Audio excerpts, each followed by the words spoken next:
Hello everyone, আশা করি সবাই ভালোই আছো। আজ আমরা গ্যাস্ট্রোইন্টেস্টিনাল সিস্টেমের কিছু ডিজিজ কন্ডিশন দেখব। সেই ডিজিজ কন্ডিশনের মধ্যে আজ দুটো ইম্পর্টেন্ট ডিজিজ কন্ডিশন দেখবো, সেটা হচ্ছে পেপটিক আলসার ডিজিজ এবং গ্যাস্ট্রোএসোফেজিয়াল রিফ্লাক্স ডিজিজ। ঠিক আছে?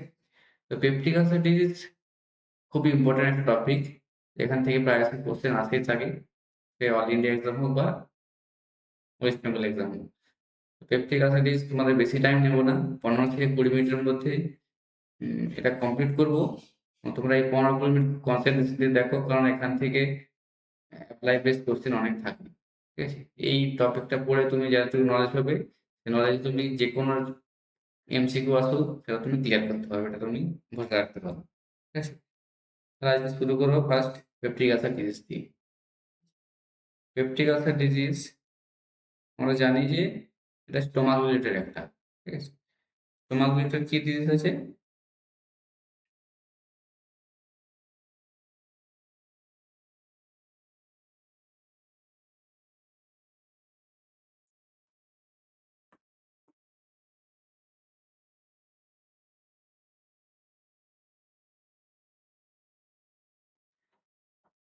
দেখি peptic ulcer disease. Peptic ulcer disease মানে মেনলি দেখবো যে দুটো ভাগে একে ভাগ করা যায়। ভাগ অ্যাকচুয়ালি নয়, এই দুটো আমরা জায়গা অনুযায়ী বা লোকেশন অনুযায়ী দুটো পার্টে আমরা এই ডিজিজটা হয়, আলসারটা হয়। তো ফার্স্ট আগে যদি দেখি, স্টোমাকে যদি হয় ডাইরেক্টলি, সেটাকে বলে গ্যাস্ট্রিক আলসার। এটা মেনলি স্টোমাকে হয়। ঠিক আছে? তারপরে দেখবো ডিওডিনাম পার্টে যদি হয়, যদি ডিওডিনামে হয় তাকে বলবো ডিওডিনাম আলসার। আলসার। ঠিক আছে? তো এইভাবে দুটাকে ভাগ করা যাবে। এই দুটার সম্বন্ধে আমরা জানবো যে কোন আলসারটা কিভাবে রিঅ্যাক্ট করে আমাদের বডিতে, বা তার কিভাবে হয়, তার কজ জানবো, কিভাবে হলো জানবো, তার সাইন সিমটম কি হয় সেগুলো জানবো, এবং তার সাইন সিমটমের ডিফারেন্সিয়েশন জানবো যে কোনটা কোন আলসারের ক্ষেত্রে হয়, এবং তার ট্রিটমেন্ট এবং নার্সিং কেয়ার, এটা খুবই ইম্পর্টেন্ট। ঠিক আছে? তো এত কিছু জানার আগে আমরা জানি যে আলসারটা হলো কিভাবে, বা তার নরমালি কেন হয়ে যায় না। নরমালি আমাদের বডিতে নিশ্চয়ই একটা কিছু নরমাল ন্যাচারাল মেকানিজম চলে, তো একটা প্রোটেকশন দেয় কোনো না কোনোভাবে। তো স্টোমাকে আমরা জানি অলরেডি এসিএল সিক্রেশন আছে, সেটা খুব অ্যাসিডিক, অ্যাসিড তো নষ্ট করে দিতে পারে, কিন্তু তার জন্য একটা প্রপার প্রোটেকটিভ মেকানিজম আছে। তো সেই প্রোটেকটিভ মেকানিজমটা কিভাবে কাজ করে, এই প্রোটেকশনটা কিভাবে দেয়,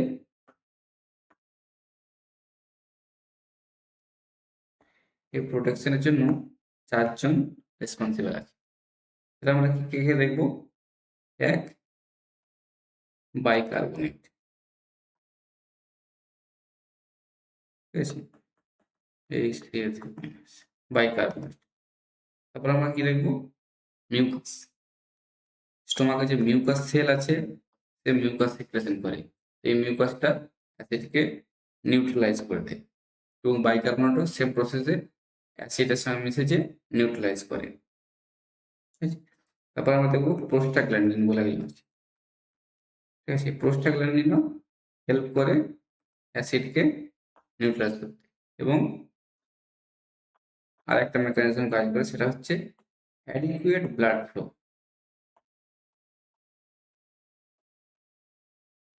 তো অ্যাডিকুয়েট ব্লাড ফ্লো কিভাবে কাজ করে? অ্যাডিকুয়েট ব্লাড ফ্লো যদি না থাকে, তাহলে এই সব সিস্টেমটা চলবেই না। ব্লাড ফ্লোর মাধ্যমেই সবকিছু কিন্তু হয়। অ্যাডিকুয়েট ব্লাড ফ্লো ডিক্রিজ হয়ে গেল, তো এই মেকানিজম পুরোটা বিগড়ে যেতে পারে। ঠিক আছে? সেখান থেকে আলসার হতে পারে। তো এই চারটা জিনিস আমরা জাস্ট মনে রাখবো, যাতে আগে পড়তে একটু সুবিধা হবে। ঠিক আছে? তো একটা ছবি আমরা দেখে নিই যে কিভাবে কোন লোকেশনে আলসারটা মেনলি হয়। ঠিক আছে? এটা যদি আমরা ধরি স্টোমাক,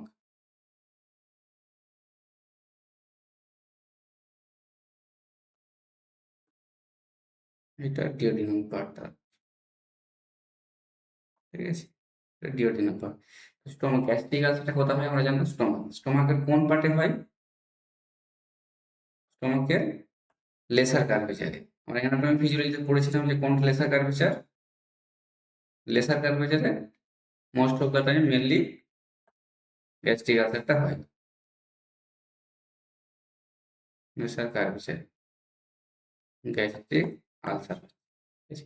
আর ডিউডিনাম আলসার ন্যাচারালি ডিউডিনামই হয়, ঠিক আছে।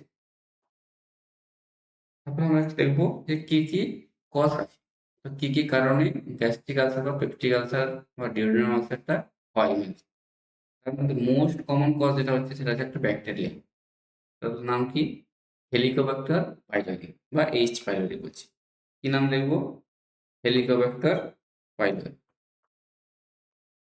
হেলিকোব্যাক্টার পাইলোরি মনে রাখবে, নাম আছে হেলিকোব্যাক্টার পাইলোরি, এটা হচ্ছে মোস্ট কমন কজ। তারপর আমরা দেখবো এনএসএআইডি। এনএসএআইডি মানে non steroidal anti inflammatory drug. Non steroidal anti inflammatory drugs কি কাজ করে বডিতে? পেন কিলার হিসেবে কাজ করে। তো মাইল্ড টু মডারেট পেন হলে আমরা যেসব মেডিসিনগুলো ইউজ করি সেখানে আমরা দেখি এনএসএআইডি এর খুব ইউজ হয়। তবে এনএসএআইডি এবং প্রচুর কমনলি ইউজ হয় ইন্ডিয়াতে, তো এই জন্যে পেপটিক আলসার ডিজিজের চান্সটাও খুব বেশি থাকে। তো একটা দুটো উদাহরণ দেখবো আমরা। অ্যাসপিরিন আমরা শুনেছিলাম, অ্যাসপিরিন পেন কিলার হিসেবে কাজ করে।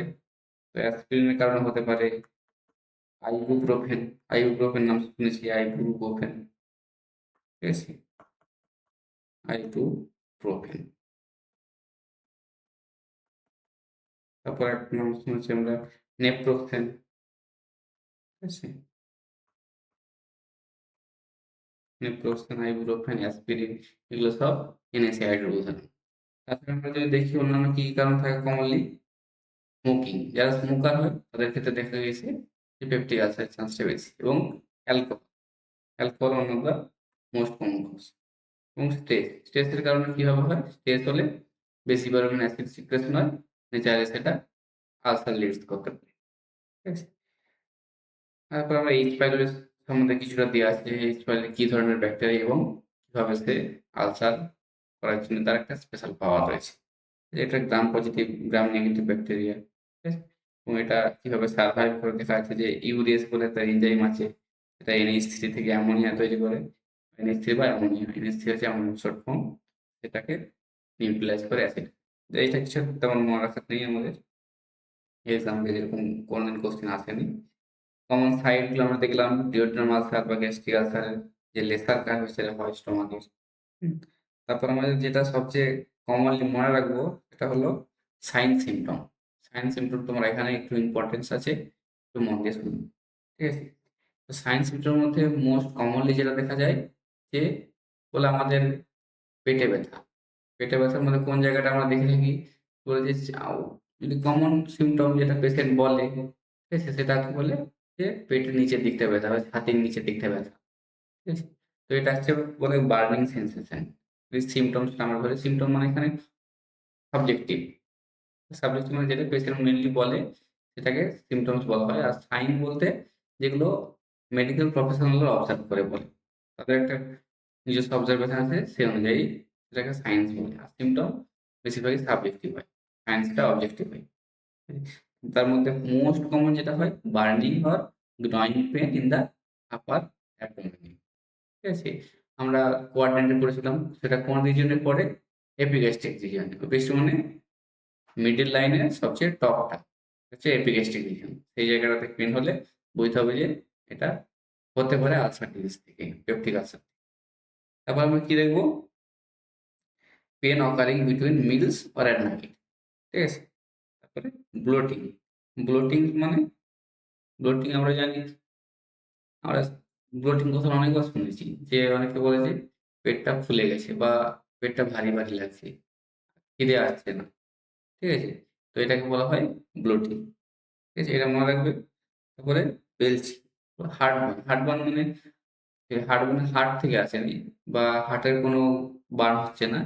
তো আমার যে ব্রেস্ট বোনটা আছে, যে আমাদের ব্রেস্ট বোন হার্টের সাইডে, যে ব্রেস্ট বোনের নিচের দিকে ব্যথা হবে, ঠিক আছে। এই যে এটাকে বলা হয় হার্টবার্ন। তারপর আছে নসিয়া, তারপর আর্লি স্যাসিটি। আর্লি স্যাসিটি মানে তাড়াতাড়ি খিদে কম পাওয়া, তাড়াতাড়ি পেট ভরে যাওয়া, এটাকে বলা হয় আর্লি স্যাসিয়েটি। ঠিক আছে? আবার যদি সাইন কিছু দেখি, সাইনের মধ্যে এপিগ্যাস্ট্রিক টেন্ডারনেস, ঠিক আছে? প্যালর, এপিগ্যাস্ট্রিক টেন্ডারনেস মানে এপিগ্যাস্ট্রিক এরিয়াতে টেন্ডার হয়ে যাওয়া। প্যালর, ইফ অ্যানিমিয়া প্রেজেন্ট। তো পেপটিক আলসার ডিজিজের কারণে যদি ব্লিডিং আরো হতে থাকে, তো সেখানে অ্যানিমিয়া হয়ে যাচ্ছে, সে কারণে অ্যানিমিয়া হতে পারে, সেখান থেকে প্যালর আসে এবং ওয়েট লস। ঠিক আছে? তারপর আমরা কি দেখবো?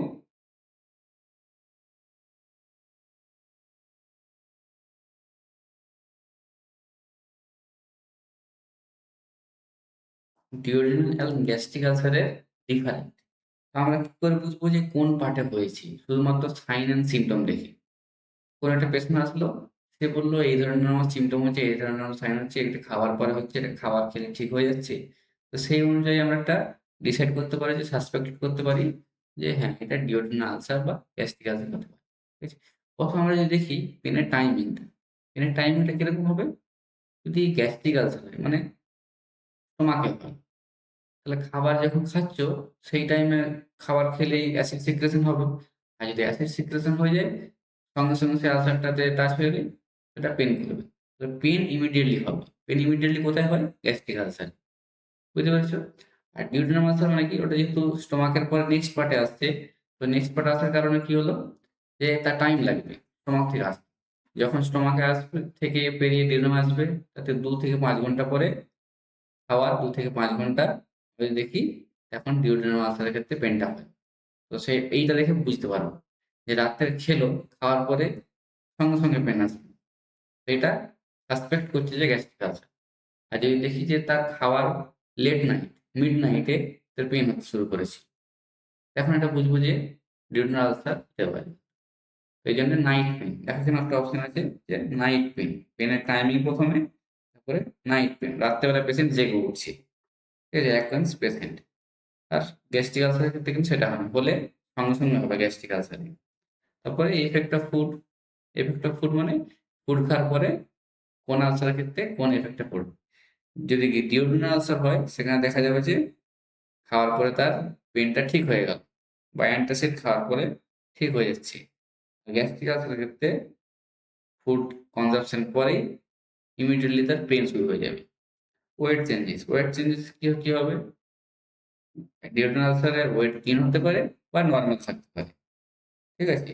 গেইন নরমাল বা ওয়েট গেইন না হলেও নরমাল থাকবে। কেন থাকবে? কারণ ডিওডোনাল আলসারে স্টোমাকে অলরেডি তার ডাইজেশন বেশিরভাগটাই হয়ে যাচ্ছে, কিছুটা হলেও। তারপরে যখন ডিওডোনামে যাচ্ছে, সেখান থেকেও নিউট্রিশন অ্যাবসর্পশন হচ্ছে। কিন্তু গ্যাস্ট্রিক আলসারের ক্ষেত্রে যেহেতু সাথে, সাথে পেইন হচ্ছে, তো সেখানে পেশেন্ট কি হবে? লেস কনজাম্পশন করবে। মানে খাবার কম খাবে। এখন তার পেইন শুরু হয়ে গেছে অটোমেটিক্যালি। আর ডিওডোনাল আলসারে তো তার সঙ্গে, সঙ্গে পেইন হচ্ছে না। খাবার খেতে কোনো প্রবলেম হচ্ছে না। সে খাচ্ছে নরমালি। তো সেইজন্য হতে পারে ডিউরিনাল আলসারে ওয়েট গেইন বা নরমাল, আর গ্যাস্ট্রিক আলসারে ওয়েট লস হয়। ঠিক আছে? আমরা যদি দেখি যে এইটা তো সাইন সিম্পটম এর মাধ্যমে তুমি একটা সাসপেক্ট করলে যেটা হতে পারে। তারপরে কনফার্ম কিভাবে হবে? কনফার্ম ডায়াগনোসিস কিভাবে করব? ডায়াগনোসিস করব মানে কনফার্ম হওয়া। তো কনফার্ম হওয়ার জন্য আমাদের most reliable one of the method কি?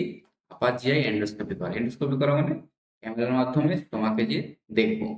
তো আপার গ্যাস্ট্রোইন্টেস্টিনাল সিস্টেমের এন্ডোস্কোপি। বুঝছো? এটা one of the best mostly used diagnostic টুল একটা। ঠিক আছে? তারপর আমরা জানি কি H pylori test. H pylori test support করে। কিন্তু যেটা তুমি আপার যে এন্ডোস্কোপে ডাইরেক্ট দেখে আসবে, সেই তুলনায় হবে না। এইচ pylori টেস্টে কি ইউরিয়া ব্রিথ টেস্ট করা হয়। একটা ইউরিয়া ক্যাপসুল থাকে। ইউরিয়া ক্যাপসুলটা খাইয়ে প্রি ক্যাপসুল খাওয়ানোর আগে তার এয়ার নিয়ে টেস্ট করা হয়। আবার পোস্ট ক্যাপসুল খাওয়ার পরে সেই এয়ারটা নিয়ে চেক করা হয় যে তাতে কার্বন ডাইঅক্সাইড কতটা আছে। তো এটা একটা ইউরিয়া ব্রিথ টেস্ট এভাবে করা হয়।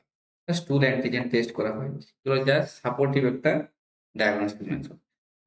বায়োপসি ইজ এ কনফার্মেশন যে সেটা শুধুমাত্র আলসার আছে, না আলসার থেকে সেটা কোনোভাবে তার সেলে চেঞ্জেস হয়ে সেখানে কোনো প্রি-ক্যান্সারাস বা ক্যান্সারাস কন্ডিশনে গিয়েছে কিনা, গ্যাস্ট্রিক কার্সিনোমা হয়েছে কিনা। ঠিক আছে? তো নরমাল যেগুলো আমরা বডি চেকআপ করব, তার মধ্যে one of the common is CBC, যেটা কমপ্লিট ব্লাড কাউন্ট করে আমরা হিমোগ্লোবিনের কথা দেখব। হিমোগ্লোবিন যদি ঠিক কারণে যদি বাই চান্স ব্লিডিংও হতে পারে ওখান থেকে। ব্লিডিং হলে সেখানে অ্যানিমিয়া হবে। সেজন্য সিবিসি ইউজ করা, সিবিসি টেস্ট করা হয়। তারপরে কি হবে? এফওবিটি। এফওবিটি মানে এখানে faecal occult blood test. Faecal occult blood test. ঠিক আছে? ফিকাল অকুল্ট এফ-ই-সি-কে ফিকাল মানে স্টুল। অকুল্ট মানে জমে যাওয়া। জমা ব্লাড টেস্ট। তো যদি জিআই ব্লিডিং হচ্ছে মানে তোমার কথাটা ব্লিডিং হচ্ছে, সেই ব্লিডিংটা যখন স্টুলের মাধ্যমে মিশে যখন তোমার স্টুল পাস হবে, তখন সেটা কিন্তু সেই টাইমে যেতে, যেতে ব্লাডটা জমে যাবে। তো এই স্টুলের সাথে যে জমা ব্লাডটা আছে সেটা টেস্ট করার জন্য যে টেস্টটা করা হয় সেটাকে বলে ফিকাল অকুল ব্লাড টেস্ট।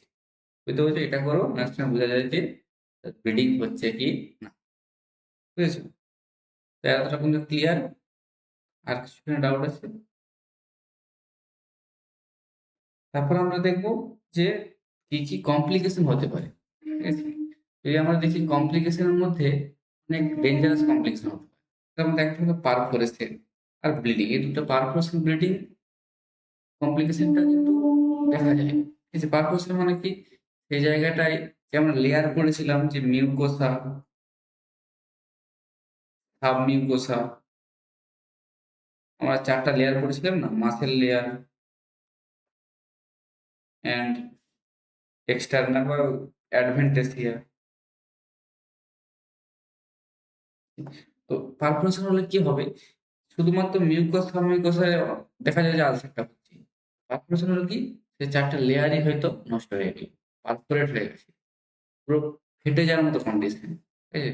তো ফেটে যাওয়ার ফলে কি স্টোমাক থেকে সেটা বাইরে চলে আসছে ইনফেকশনটা। এবং সেখানে ইনফেকশন সেটা বাইরে চলে আসবে। বাইরে যে অ্যাবডোমেনের যে লেয়ার আছে, পেরিটোনিয়াম আছে, সেই পেরিটোনিয়াম পর্যন্ত ইনফেকশন স্প্রেড হয়ে যাবে। স্প্রেড হয়ে পেরিটোনাইটিস হয়ে যাবে। সেখান থেকে একটা বড় কন্ডিশনে দাঁড়িয়ে যাবে।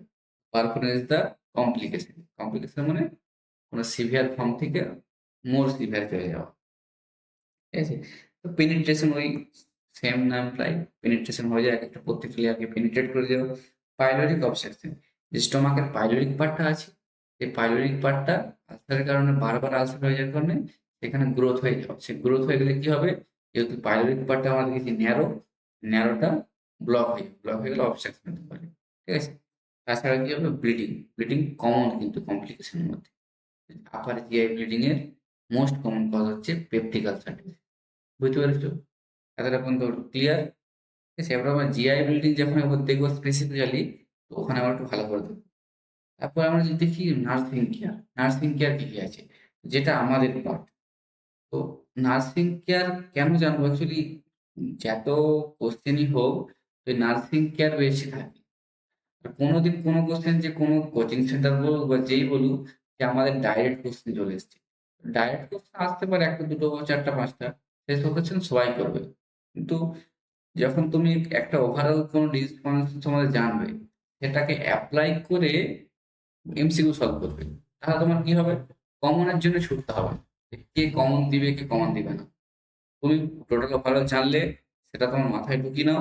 মাথায় ঢুকিয়ে নেওয়ার পর যে কোশ্চেনটা আছে ভালো করে রিড করলে, অপশনটা রিড করলে, অপশনের ৪ টা অপশনের মধ্যে ৩ টা অপশনকে এলিমিনেট করলে রাইট অপশনটা গেলে।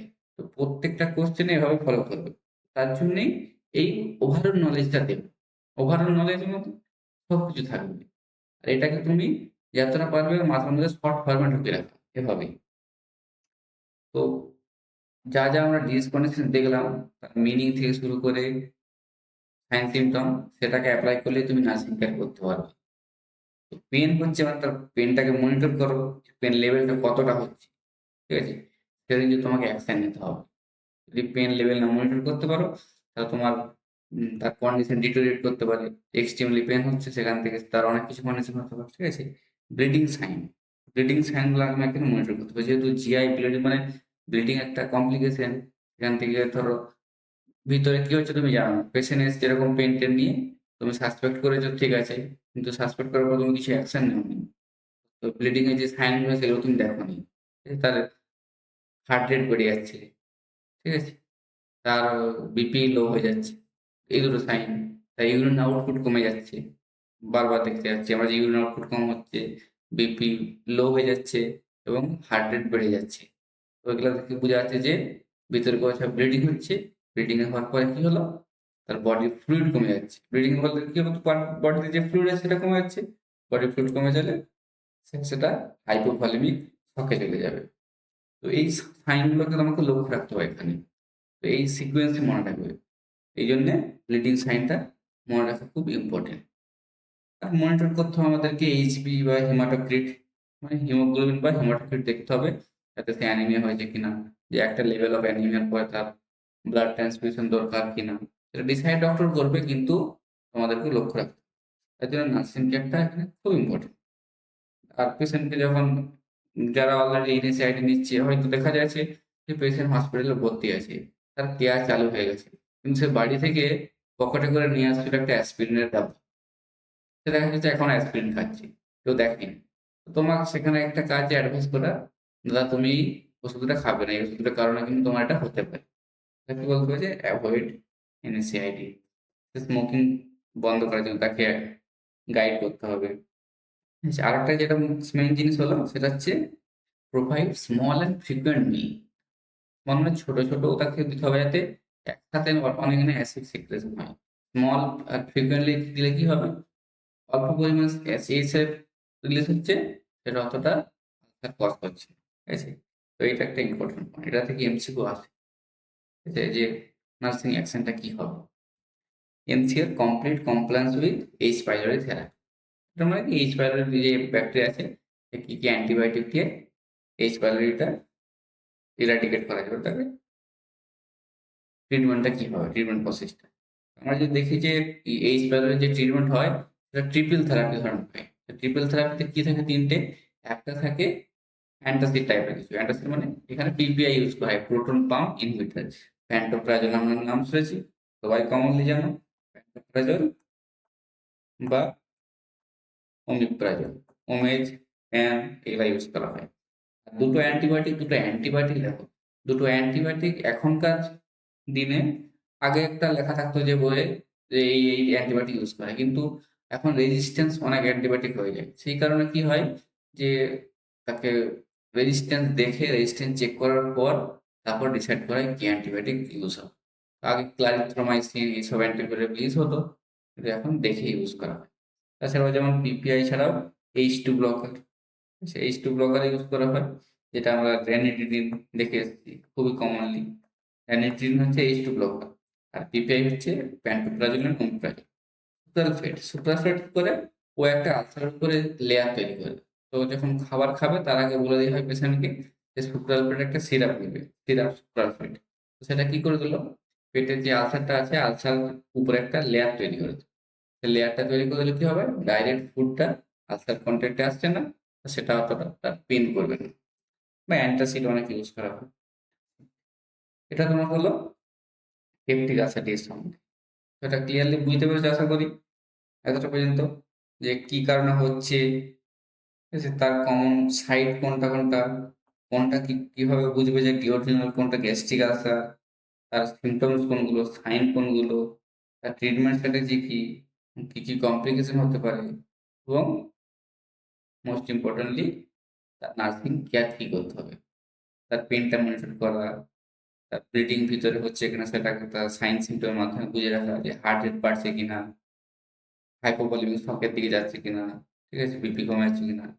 তাকে বলতে হবে যে যে পেন কিলার খাচ্ছে সেগুলো বন্ধ করো, খাবারের অল্প পরিমাণে খাও, বারবার খাও, এবং অ্যান্টিবায়োটিক দেওয়াটা ইম্পর্টেন্ট। ঠিক আছে, এখানে ক্লিয়ার হলো। তারপরে আমরা দেখবো একটা ফটো, দেখবো রিয়েল পিকচার এন্ডোস্কোপিতে যেটা ধরা হয়। এখানে দেখতে পাচ্ছি আমরা এবারটাতে এটা আলসার হয়েছে, এর মাসের লেয়ারটা প্রায় বেরিয়ে আসছে। আচ্ছা, এটা নর্মাল মিউকোসা এগুলো, ঠিক আছে, মিউকোসা দেখতে পাচ্ছি, কিন্তু এই পার্টটাতে কি হয়েছে? মিউকোসা সাব মিউকোসা প্রায় নষ্ট হয়ে গেছে, দেখতে পাচ্ছ?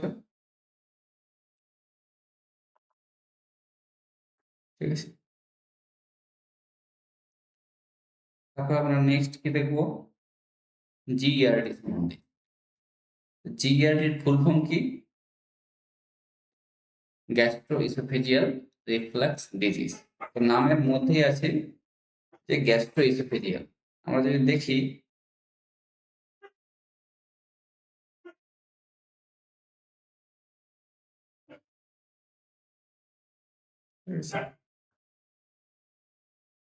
যে ইসোফেগাস এইটা, হুম, এখান থেকে ধরো স্টোমাক শুরু হয়েছে।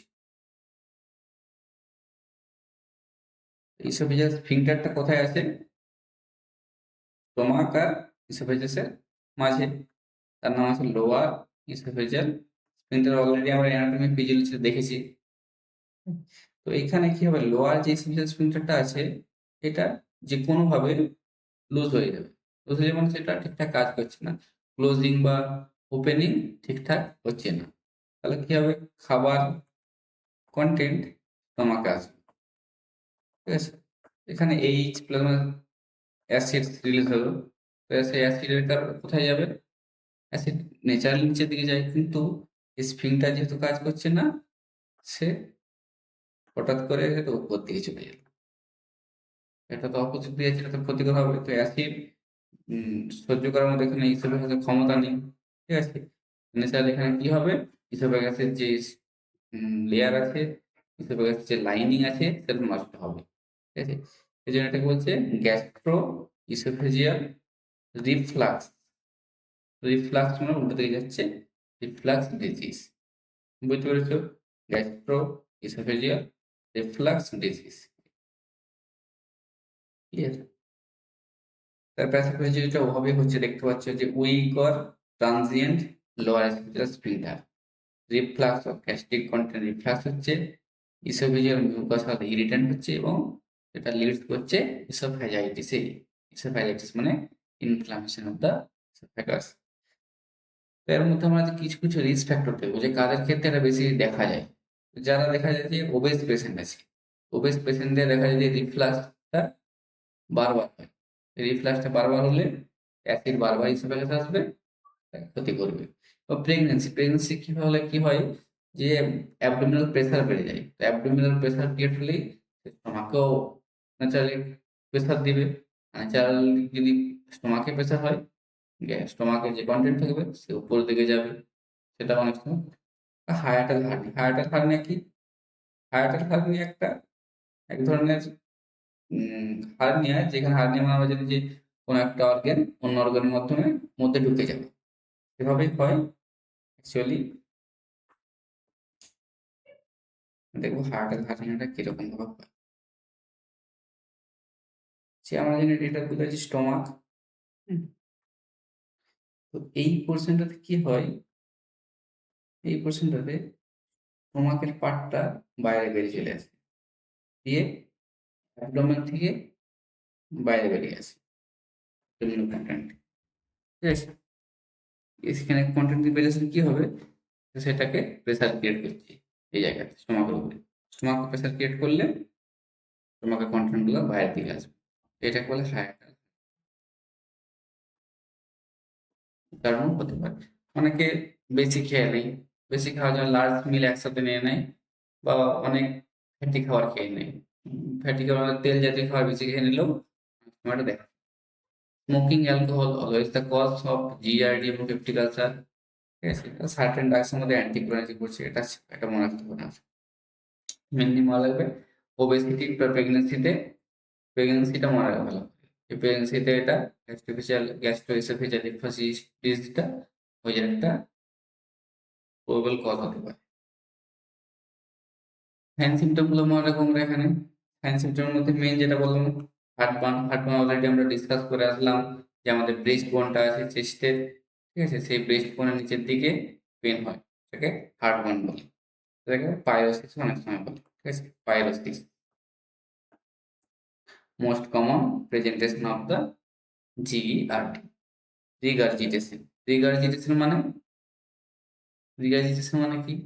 রিগার্জিটেশন মানে আমরা অনেক সময় দেখেছি যে আমাদের মুখে অটোমেটিক্যালি খাওয়া চলে আসে, খাওয়ার পরে অটোমেটিক্যালি সে খাবারের যে জল টাইপের ভাবটা সেটা চলে আসে। তো এটা রিগার্জিটেট হয়ে চলে আসে, রিটার্ন চলে আসে, এটাকে রিগার্জিটেশন বলে, ঠিক আছে।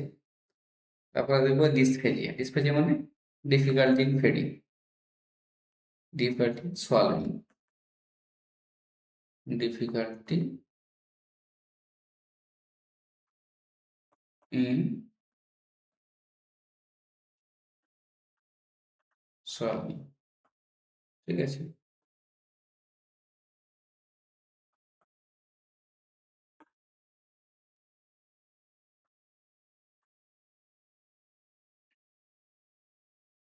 জি। তারপর আমরা দেখি ক্রনিক ক্রাকও হতে পারে, hoarseness of voice, hoarseness হয়, আওয়াজটা ন্যারো হয়ে যাবে, সেটাকে hoarseness of voice বলে। চেস্টে ডিসকমফোর্ট হবে, ঠিক আছে? গ্লোবাল সেনসেশন হবে। গ্লোবাল সেনসেশন মানে পেটে মনে হবে যেমন কিছু একটা অলরেডি লাম্প টাইপের আছে। কিছু একটা ভারী জিনিস পেটের মধ্যে ঢুকানো আছে। এটা গ্লোবাল সেনসেশন বলে। ঠিক আছে? তো জিইআরটির কোনগুলা অ্যালার্ম ফিচার? অ্যালার্ম ফিচার মানে কোনগুলো ডেঞ্জার সাইন ক্রিয়েট করছে। যে এইগুলা হলে এই সাইনগুলা হলে বুঝতে হবে একটা সিভিয়ার ফর্মে চলে গেছে জিইআরটিটা। ডিসফেজিয়া মানে যদি সোয়ালোইং করতে ডিফিকাল্টি হয়, তখন বুঝতে হবে যে এটা অনেকটা সিভিয়ার কন্ডিশন। অডিনোফেজিয়া মানে যখন সোয়ালিং, যখন খাবার খাবে, খাবার গিলবে, তখন সেটাকে পেন হবে। পেনফুল সোয়ালোইং কে বলা হচ্ছে odynophagia. Odyno and dys. Dys মানে ডিফিকাল্টি, অডিনো মানে painful. GI bleeding, unexplained weight loss, vomiting, এগুলো সব একটা ডেঞ্জার সাইন। তো এইসব সিমটমগুলো আসলেই তার ডিটেলসে সেখানে ডায়াগনোসিস করার চেষ্টা করতে হবে। ঠিক আছে? আমরা যদি দেখি ডায়াগনস্টিক ইভালুয়েশনের মধ্যে মেনলি আপাজিয়া এন্ডোস্কোপি, ঠিক আছে? ওটা জাস্ট মনে রাখবে যে এন্ডোস্কোপির মাধ্যমে ডাইরেক্ট আমরা ইসোফেগাসকে দেখে নেব, তার মাধ্যমে ডিসাইড করা, আর বেশি কিছু মনে রাখবো না। ম্যানেজমেন্টে আমাদের রোল আছে এখানে, ঠিক আছে? নার্সিং ম্যানেজমেন্ট হোক বা ট্রিটমেন্ট হোক, যেটা মেডিকেল ম্যানেজমেন্ট, সেখানে আমাদের মেডিকেল ম্যানেজমেন্টটা জেনে রাখতে হবে, নার্সিং ম্যানেজমেন্টটা মাথায় ঢুকে রাখতে হবে ভালো, ঠিক আছে? এখানে লাইফস্টাইল মডিফিকেশন, লাইফস্টাইল মডিফিকেশন যেগুলো তার প্রবলেম, যেগুলো রিস্ক ফ্যাক্টর ছিল সেগুলোকে কমানো। ওবেসিটি ছিল, তার ওয়েট কমাতে হবে, ওয়েট লস করতে হবে, ঠিক আছে? যখন খাবার খাবে রাত্রেবেলা বা দিনের বেলা যখনই হোক, খাওয়ার পরে বলতে হবে যে সে যাতে ফ্ল্যাট হয়ে শুয়ে না পড়ে। ফ্ল্যাট হয়ে শুয়ে কি হলে কি ন্যাচারালি গ্র্যাভিটির জন্য সে অটোমেটিক্যালি ইসোফেগাসে খাবারটা চলে আসে। যাতে উঁচু করে শোয়। ২টো ৩টে বালিশ দিয়ে বা যেকোনোভাবে এলিভেট করে হেডটাকে সে যাতে শুতে পারে। তাহলে সেটা অনেকটা প্রিভেন্ট করা যায়। এভয়েড লেট নাইট মিল, রাত্রে বেশি খাবার না খাওয়া। রাত্রে বেশি রাত্রে খাবার খেলে কি হবে? তাহলে তার ডাইজেশন স্লো হবে, ঠিকঠাক ডাইজেশন হবে না। এখন জিইআরটির মোর প্রন হয়ে যাওয়ার জন্য ট্রিগার করছে। Stop smoking, avoid alcohol. Same drug, ওই ড্রাগ ইউজ করবো যাতে অ্যাসিড সিক্রেশন যে কোনোভাবে আমাদের কমানো যায়। PPI, H2 blocker, antacid and alginates, ঠিক আছে? এখানে দুটো আমরা কমপ্লিকেশন দেখবো, দুটো টার্মস আমরা জাস্ট জানবো। একটা হচ্ছে প্যারাটিসিপ্যালাস। ইসোফেগাসের ইনফ্লামেশন অনেকদিন ধরে হচ্ছে, সেটা অনেকদিন ধরে হলে তাকে কি বলছে? ক্রনিক ইসোফেগাইটিস, ঠিক আছে? ক্রনিক ইসোফেগাইটিস হওয়ার পর সেটা কি হবে? ইসোফেগাস ধীরে ধীরে তার সেলে চেঞ্জেস করবে, আর সেল চেঞ্জেস হয়ে গেলে ইসোফেগাস ন্যারো হয়ে যাবে। ন্যারো একটা কি বলছে? ইসোফেগার ইসোফেগাইটিস পরে পিকচার, পিকচার হয়ে যাবে মানে ন্যারো হয়ে যাবে। ঠিক আছে? ন্যারো হতে হতে আস্তে আস্তে আরো এরকম ভাবে তাকে ডিস্টার্ব করছে, ইসোফেগাসের ইনফ্লামেশন করছে। তো লেটার কন্ডিশনে কি হয়? এই ব্যারেট ইসোফেগাস হয়ে যায়। ব্যারেট ইসোফেগাস হয়ে যাওয়া মানে টোটালি ইসোফেগাসের যে সেলগুলো আছে তার চেঞ্জেস হয়ে যাওয়া। অন্য কোনো সেল দিয়ে সেটা কনভার্ট হয়ে গেছে। তাকে বলছে ব্যারেট ইসোফেগাস। এটা একটা pre cancerous condition. Pre cancerous condition. সেটা লিডস করছে অ্যাডিনোকার্সিনোমা। পরে যে সেটা ইসোফেগাসের কার্সিনোমাতে রূপান্তরিত হতে পারে। ঠিক আছে? তো এখানে মনে রাখবে এই দুটো জিনিসই, যে বেশি নাইটসে মিল খাওয়া যাবে না বা বেশি খাওয়া যাবে না রাত্রে। স্মল ফ্রিকোয়েন্ট মিল এখানেও অ্যাডভাইস করা হয়। ওয়েট লস করতে হবে আর হেড এলিভেটেড পোরশন থাকতে হবে। ঠিক আছে? এটুকুই আজকে মনে রাখো আপাতত। তো আজকে আমরা দুটো জিনিস সম্বন্ধে জানলাম। আশা করি তোমাদের ক্লাস ভালোই লেগেছে। আজকের মতো আজ থ্যাংক ইউ। ভালো করে আরেকবার রিভিশন করে নিবে।